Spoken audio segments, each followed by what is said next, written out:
તાલુકામાં લખતર શહેર, સાંકર, ઇંગરોળી સહિત ગામોમાં મોહરમ પર્વની કરવામાં આવી ઉજવણી। મોહરમના તાજિયાને મેહુલ્યો વિઘન બન્યો।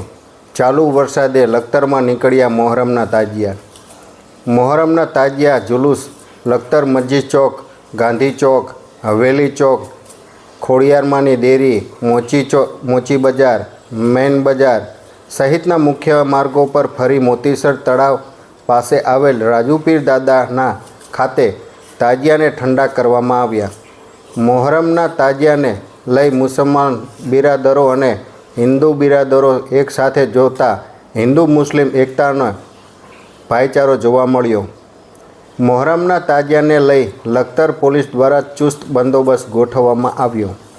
લખતર શહેર તેમજ ગ્રામ્યમાં તારીખ 6 જુલાઈના રોજ તાજિયા જુલુસ અને મોહરમ પર્વની ઉજવણી કરવામાં આવી, જેમાં ઇસ્લામ ધર્મના મહાન પૈગંબર હઝરત મોહમ્મદ સવઈના દોહિત્ર હઝરત ઇમામ હુસૈન રદી અને તેમના 72 જાનીસાર સાથીઓએ કરબલાના મેદાનમાં સત્ય કાજે વહોરી શહાદતની યાદમાં નીકળતા તાજિયા આજે લખતર શહેર મોહરમ પર્વ નિમિત્તે કોમી એકતા અને ભાઈચારાના માહોલ સાથે કલાત્મક તાજિયા જુલુસ નીકળ્યા હતા, જેમાં શનિવારની રાત્રે કતલની રાત માનવામાં આવી હતી, જ્યારે રવિવારના મોહરમના દિવસે બપોરની નમાઝ અદા કરી પછી તાજિયા જુલુસ મસ્જિદ ચોકથી શરૂ કરવામાં આવ્યા હતા અને ભારે વરસાદના કારણે મોહરમના તાજિયા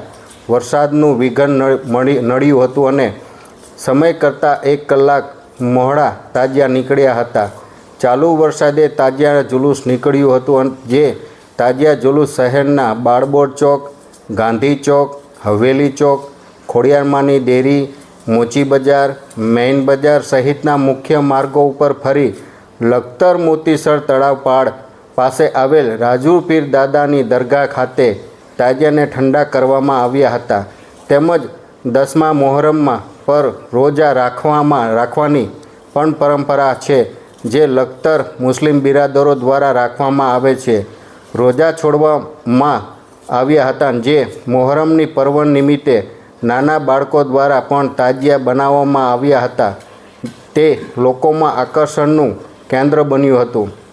જુલુસમાં મોટી સંખ્યામાં મુસ્લિમ બિરાદરો જોડાયા હતા, તેમજ લખતર પોલીસ દ્વારા ચુસ્ત પોલીસ બંદોબસ્ત ગોઠવવામાં આવ્યો હતો।